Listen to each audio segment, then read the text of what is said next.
Selamat sore teman-teman semua. Kali ini saya mencoba untuk membuat lebih kreatif lagi, edukasi buat teman-teman ataupun adik-adik yang baru memulai, yang baru mendaftar di kampus atau lagi pengen kuliahnya ini. Jadi teman-teman, saya mau saat ini kita bedah masalah apa yang membuat sehingga mahasiswa menjadi tidak betah untuk kuliah.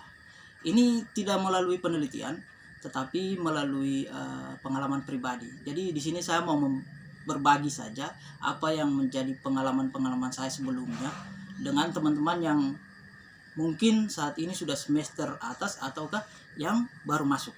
Oke teman-teman,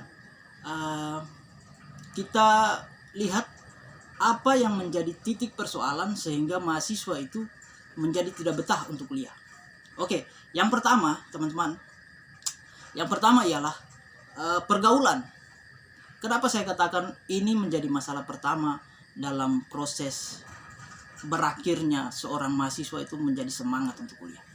Kenapa? Karena pergaulan itu teman-teman, seorang mahasiswa ketika dia semangat kuliah, dia sudah dapat teman yang tidak semangat kuliah. Dengan sendirinya semangat kuliah tadi menjadi berkurang. Apalagi dia yang semangat kuliah hanya 2 atau 3 orang berteman dengan 5 sampai dengan 10 orang yang tidak rajin kuliah. Otomatis dengan sendirinya perlahan-lahan semangat dia itu menjadi berkurang dan pada akhirnya ya yang seperti kita tahu bersama berakhir. Syukur kalau dia melanjutkan sampai kepada titik penghabisan yaitu wisuda. Tapi bagaimana kalau tidak? Selesailah sudah perjuangan selama itu. Oke, yang kedua teman-teman, yang kedua ini perkara tugas. Berat karena memikirkan bahwa banyak tugas. Hari ini dia dapat tugas, biasanya itu semester 1 awal itu belum terlalu padat ya kuliahnya, masih semangat, fine. Semester 2 ya masih lumayan, tapi ketika menginjak semester 3, semester 4, di situ sudah mulai lihat tuh stres karena tugas, begitu banyak tugas. Satu, dia mencoba untuk berhenti dulu. Sudah, biar besok saja saya selesaikan tugas ini. Padahal besok ada tugas lagi.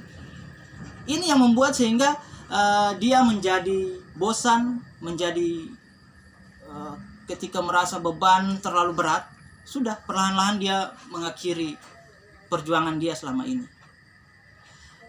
Yang ketiga ini sangat familiar untuk seorang anak muda. Apalagi anak-anak yang duduk di bangku kuliah. Ini bangku yang mana merasakan saatnya jadi seorang anak muda. Yang ketiga ialah pacaran. Kenapa pacaran dia duduk di posisi nomor 3? Pacaran ini punya efek yang sangat-sangat membuat seorang mahasiswa itu ke sisi positif dan bahkan menjadi sisi negatifnya di situ. Kenapa?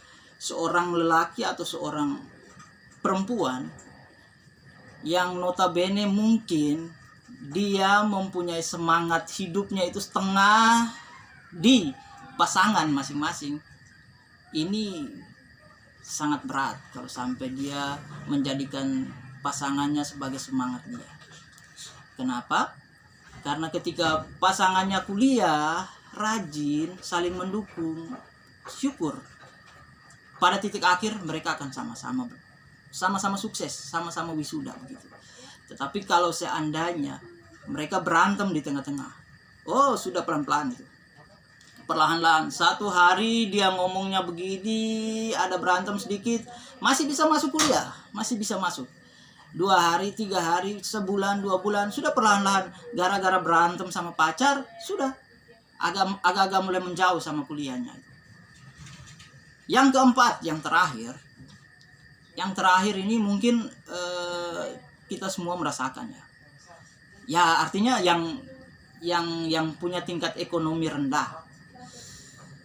Tingkat ekonomi ini juga sangat memberikan dampak yang artinya hasil dan tidak hasil itu tergantung ekonomi.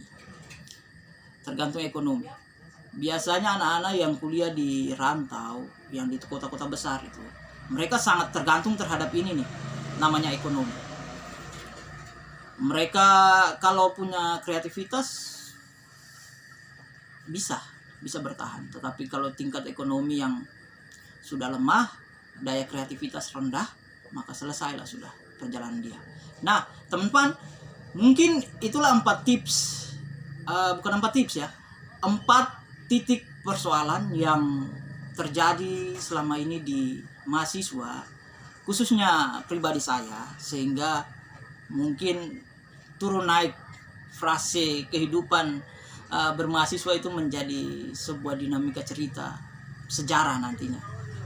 Jadi teman-teman, mungkin ini sebagian dari apa yang menjadi pembahasan berikutnya dari video-video berikutnya, teman-teman. Oleh sebab itu, teman-teman, di video berikut saya akan mencoba untuk membahas mengenai tips menyelesaikan persoalan yang menjenuhkan ini. Jadi 4 persoalan ini di video berikut saya akan memposting video ataupun membahas mengenai tips menyelesaikan 4 persoalan yang berat ini.